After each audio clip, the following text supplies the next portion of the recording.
Hello there guys, girls and aliens. We are actually on level 5 of the castle event now, and I will be going through level 5 and the best paths that you can take. But before I go through level 5, I do want to apologise, because yesterday I outright lied to all of you, and I apologise, but this was a necessary evil, because I wanted to see how many people would actually decide to think for themselves and actually check the wiki for the tile costs in level 4. Because what I said was that in the crescent shape, I said that I was going to go to the right hand side of the map because then I get to skip a singular tile. But in actuality, that is the wrong thing to do. And I said that I was going to head over to this chest over here. I actually did not do that because that is the most expensive chest that you could go to. But I have seen a lot of people recently coming back with just blatantly false information about how to progress in the castle event. Main thing being with stuff like breeding. And for breeding the dragons of the month, I've seen a lot of people recently saying things like, oh, you've got a higher chance of breeding the dragon of the month if your higher level dragon is on the left side. Or if you use the epic on the left hand side, you've got a higher chance of breeding the cancer dragon. And then I've seen people talking about the upcoming update with a bunch of leaked information. And it's just obvious that quite a lot of people are falling into the trap of believing absolutely anything that they're told. So, yesterday, I tried to be as casual as I could about it when I lied to you about the best way to progress in level 4. I want you to start actually looking at the wiki's event pages so that you can work out which direction is the cheapest way to go. For example, on level 4, it's actually cheapest to go to the left-hand side and only go to the battle side, because I mean, you don't have to pay for the battles, and plus on the right side, if you don't go to the right side, you skip 3 tiles, which come to more point value than the single point value on the left. If you want to know what I mean by that, here is the level 4 map. So you go straight up with Mr. Erlang Shen, if I got my pen out, so you go whoop-de-doo. If you go to the left here and go this way instead, then you actually skip these 3 on the left hand side, or on the right hand side there instead. But unfortunately not many people actually called me out on this, which is what I wanted you to do. I don't just want you to sit there and just accept everything that's told to you immediately without questioning the logic behind it. So for any of you that just mindlessly watched and believed that this was true, this is a lesson to you today. So I hope that I didn't offend you too much. If you fell for it, well, you know, it's kind of the point. So I hope that you learnt from this. And if you were one of the people that called it out, then, you know, give yourself a pat on the back. I am proud of you. But I hope that it all makes sense. You know, it is always much better to usually skip the side that has, you know, if you can skip doing as many fights as possible or as many tiles as possible, it's usually better. But sometimes the tile costs on a single tile are less than it would be for 3 tiles worth. So it depends on context, and the reason it was so important to point this out for level 4 is because this crescent-shaped sort of map design is also repeated on level 5. And for level 5, I actually do have all of the pathways explained. I just need to get rid of the stupid yellow lines that I've written on here. So this is the map for level 5 since we've just gotten here ourselves, and I do plan on putting together a video of all of my event progress through the previous levels as well in case you want to see it. But for level 5, we have a bunch of different pathways to go, and you'll see that when we get to the middle of the map, we have another little square where we're going to have to choose a select path to go through and skip some of the tiles there. So this was a short lesson for level 4 because it goes into how we're going to tackle level 5. But on level 5, there are a lot of different options for where you want to go after you get into the center. You've got 3 different chests. The best order is chest number 1, chest number 2, chest number 4. They are the cheapest ones, and then it becomes which one's the cheapest between 5 and 3. And the only way that you're really going to know this is if you actually calculate the costs of every single tile going into each side, which sounds like a lot of work, I know, but if you want to be as optimal as you possibly can be during these events, you kind of have to do it. So I went ahead and I made this sort of messy map earlier, but hopefully this makes sense. And yes, I did this in Paint. Paint is my my favourite way of doing this. It's just nice and simple, and more specifically Paint 3D is quite useful for doing this. But if we get out Epic Pen so that I can show you what I mean, you know, I can draw, do whatever, doesn't really matter. We have this available to us. So, like I said, the cheapest pathways are number 1 and number 2 chests, because the cost of going left, including the first set of tiles here, is 2,750, and on the right hand side, including the cost of the first set of tiles, it is 2,962. But after you get past the Pangu fight, the cost of this is obviously going to be slightly lower than that. But going from the 265 tile, it is 2565 to go up the right side, which is much cheaper than the other sets of chests altogether, because you can see that these first two are below 3,000. All of the other chests, however, seem to be around about the 4,000 range. And I've split this up into a slightly different way from what some of the other chest, I guess you could say, chest maps have done it, because we have to remember that to actually get to the certain chest, you have the actual tile costs in the center that also count towards the total tile cost for getting up there. And so that does change a little bit as to which one may or may not be the cheapest. So that's why I've got a bunch of different numbers here.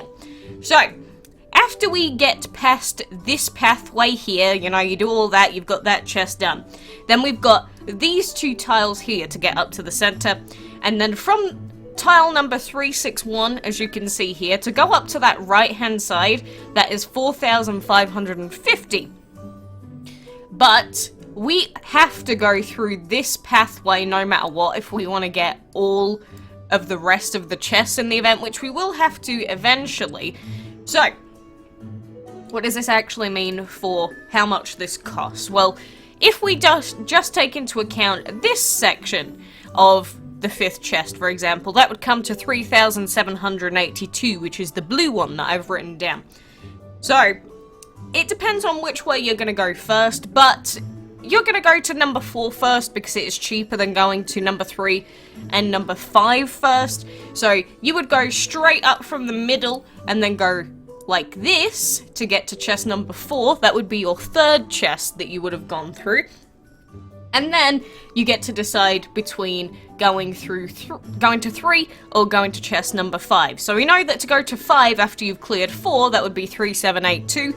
But then to get to 3 from this tile, which is one that we wouldn't have gone through already, which is tile number 417 cost, and this way, that would cost 4,154, which is about, what, 400 more expensive than going to number 5 first. So, I hope that all of this makes sense to you. Obviously, it's a lot of stuff to be on the screen at any one time, and, you know, lots of different colours and a lot of different explanations. The white numbers are the amount that it costs, including the tiles to actually get to that pathway. So if you want to have, like, all of the information that you could possibly need, that is what this map shows you, essentially. But, you know, this is the general idea of how you work out what the tile costs are for the maps. I used to do this quite a lot in the past, but then people used to complain that it didn't make any sense to them, and then I got annoyed by it, so then I stopped doing it, which was probably not the best idea, because even if a minority of people are just being really stupid, you probably shouldn't, you know, make the entire majority miss out. But I just used to get really bored of doing it as well. So these are the general ideas and ways that you need to think about it and think about progressing through the individual maps. Again, it's fine and dandy having all the numbers there and just working out what the cost of each pathway is, but remember, we have this cost to go through, but you also need to get there first. So there are other tiles in the meantime that you also need to work out the based cost of. So, let's put it into practice on the actual map. It should be pretty obvious, but where would we be going first? It would be Mr. Chest on the left, number 1. Then it would be Mr. Chest on the right, number 2. And then we've got Chest at the top, which is number 4, then chest on the right, which is number 5, and chest on the left, which is number 3. So that is the general idea about where we are going to be going during this event period on level 5. Level 6 will undoubtedly get even more complicated than this, so I hope that my little test on you I hope it makes sense as to why I did it. I wasn't just trying to do it to manipulate people. I wasn't just trying to do it to make people look like an idiot. Maybe people thought that I looked like an idiot because, you know, I tried to make it as obvious as I could that what I was saying was blatantly rubbish. But it's really easy when people are talking to you in a sort of casual manner to just accept what they're saying without really thinking about what they're actually saying. So I hope that this makes sense and that you start thinking about things that people are telling you, you know, rather than just accepting them as outright fact. It's usually better to question it or do your own research as well and then come back. And then you can say to the person, hey, you sure this is right? You sure this is right? From the calculations I did, this is wrong. And there's nothing wrong with doing that, you know. If someone just tells you blatantly incorrect info, maybe it was a mistake, maybe it was intentionally malicious, you never know. People have lots of different things that they are planning to do with the information that they give you. But I don't think there's any reason to just go out and say to people, wow, you're a moron, which no one said to me, but I probably would have been like, are you a little bit of a numpty with your math there? But there's no reason to just outright say to people, wow, you're so dumb, I hate you, if people give you the wrong info. It's all about learning at the end of the day. Sometimes people will make mistakes. Sometimes people just want to tell you the wrong things and make a jokester out of you. You know, it's all context at the end of the day. And I feel like a lot of younger people and a lot of people on the internet and places like YouTube, they just don't really ever question what they're told. So even though I don't like lying to you and I felt pretty bad about it while I was making it, I was gonna do it at the very beginning of the event. But then I was like, you know what, no, for the newer players it's already confusing enough as it is. I don't want to make it too confusing on day 1 of the new event coming out. But I hope that you understand what I was trying to do. I'm sorry to anyone that I confused, and if you mindlessly believed it and went the wrong direction, I am sorry. But I always tell you to check the wiki yourself. There's a reason I always say that. Because a lot of people tend to give a lot of bad info when it comes to castle event optimization in particular. You know, how many people do you saying to people, I got the key in the second chest, so go this way and find it yourself? It's like, nope, that's not how that works, my friend. It doesn't matter how many times you explain it to people. Someone's always going to end up saying the same thing. I just hope that over time, we can sort of minimize how often people believe it. Like, these days, when you see it posted on DML Facebook groups about people saying, you know, this is the key chest, go this way, a lot of people, like a grand majority, tend to say, no, it's random, that's not how it works. You might get a couple of people that believe it and don't really pay attention, but the majority of people these days, compared to in the past, don't believe it anymore. So I think it's been going in a good direction for the most part, because back when the events first started, my god, people used to believe anything, and they used to follow each other in the castle events. If I made a video on the event, for example, people would just go the exact same direction as me, and the exact same chests. I mean, I usually tried to optimize quite a lot with the castle events, because I used to be scared that I wouldn't finish them. These days I know I'm going to finish them anyway, but I still try and be optimal if I could be bothered. But, you know, I just wish that more people would sort of actually check the wiki stuff themselves sometimes, because at least once, at least for one castle event, do all of the research yourself, you know, the tile costs, work it out for yourself, because I think until you actively put in the effort at least one time, you don't really understand 100% what goes into people actually working it out. And if you know how people work it out, it becomes a lot easier to tell when someone is talking rubbish, basically.